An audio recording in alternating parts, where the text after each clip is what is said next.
On parle de ce nouveau cas d'hantavirus sur le sol européen avec vous, Caroline Gosse. Bonsoir. Bonsoir, Amal. Vous êtes notre journaliste spécialiste des questions santé. Un touriste franco-argentin a été diagnostiqué positif et mis à l'isolement en Espagne jeudi dernier.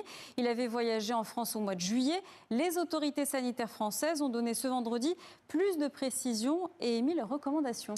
Oui, alors la personne domiciliée en Argentine qui voyageait donc en Europe se porte très bien à ce jour. En fait, il a présenté peu de symptômes, un très léger état grippal. Compte tenu du caractère peu marqué de la maladie, la charge virale étant très faible, cela réduit les risques de contamination. Du coup, les autorités sanitaires recommandent un isolement à domicile et non à l'hôpital. Mais il reste néanmoins des risques de transmission. Oui, alors la personne est positive au seul variant de la maladie transmissible entre humains, la souche des Andes, dont la période d'incubation va de 1 à 6 semaines. Le touriste, lui, était contagieux sur 10 jours, du 18 au 28 juillet. Les cas contacts à retrouver sont les personnes vivant sous le même toit, ayant partagé la même chambre que lui, ayant eu des contacts prolongés et étroits, notamment dans les transports, et les personnels de santé qui ont prodigué des soins, mais sans protection adaptée. Et ça concerne potentiellement combien de personnes ?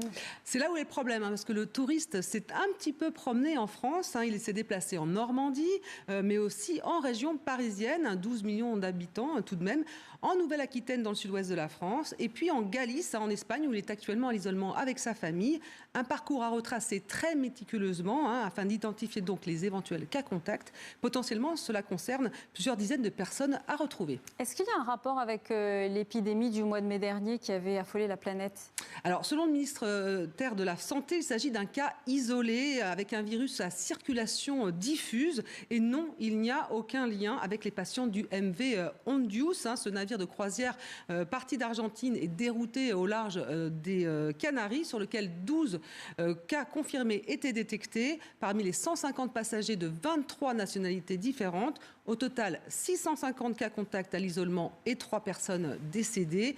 Rappelons que ce virus transmis au départ par des rongeurs est principalement présent en Amérique du Sud. Il peut provoquer une détresse respiratoire sévère, des atteintes rénales graves et voire la mort dans 30 à 40% des cas. Merci beaucoup Caroline Gosse, spécialiste des questions de santé sur TV5 Monde.